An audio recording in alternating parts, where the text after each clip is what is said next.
Oui, Madame la Présidente, Monsieur le Vice-président. Alors moi, je vous rejoins sur plusieurs points. Ce rapport est important et on a eu une info très importante ce matin. Le CPER volet mobilité sera voté au mois de juin. Ça n'a pas encore été redit, mais quelle aventure quand même sur ce CPER qui aurait dû être voté en 2020, 2021, on ne sait même plus l'année tellement que ça a de retard, sur les investissements. Donc là, vous nous avez fait un happy hour en avance. Là, on attend, vu vos talents de négociateur et que ça a mis tant de temps, un budget jamais inégalé, massif, colossal, tous les arguments, tous les adjectifs qualificatifs de la langue française que vous savez appliquer sur votre politique, sur ce CPER volet mobilité pour nos lignes du quotidien. Je vais revenir sur l'objet de la délibération. Bon, la commande de RAM va dans le bon sens, comme ont dit mes collègues de gauche. Elle remplit la feuille mobilité. Cependant, alertons sur certains points de vigilance, c'est-à-dire que nous ne sommes pas la même région à vouloir accueillir des rames, parce que dans toutes les régions, il en manque.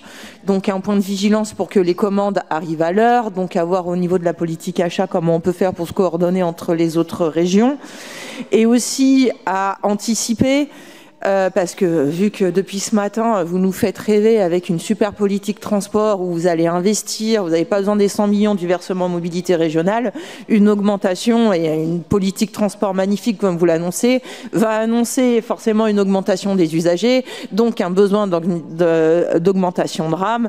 Et donc, vu que vous aimez bien la planification, j'espère que vous allez planifier tout ça, et aussi un besoin d'adaptation sur les besoins au niveau des rames qui ne sont pas les mêmes selon tous les usages, comme j'ai alerté en commission, mais Monsieur le Vice-président, vous avez dit que vous avez été sensible sur la question entre des lignes qui peuvent être des trajets pour le travail et le week-end plutôt pour le tourisme, et d'adapter les rames par rapport à ça, pour pouvoir faire profiter aussi nos habitants de la région et les gens de l'extérieur de visiter notre belle région, via aussi de découvrir nos magnifiques pistes cyclables qui sont investies par la région.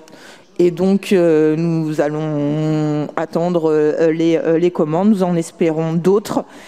Et par contre, pour revenir sur le deuxième point au niveau du BHNS, par contre là, la contradiction, c'est qu'alors qu'il y avait un projet de tram-train, vous avez préféré la route. Ce que nous regrettons, à la base, c'était pour une question budgétaire, au vu des montants qu'on arrive à voter en CP, ils coûtent de plus en plus cher. Et nous espérons qu'à l'avenir, le train sera privilégié à la route.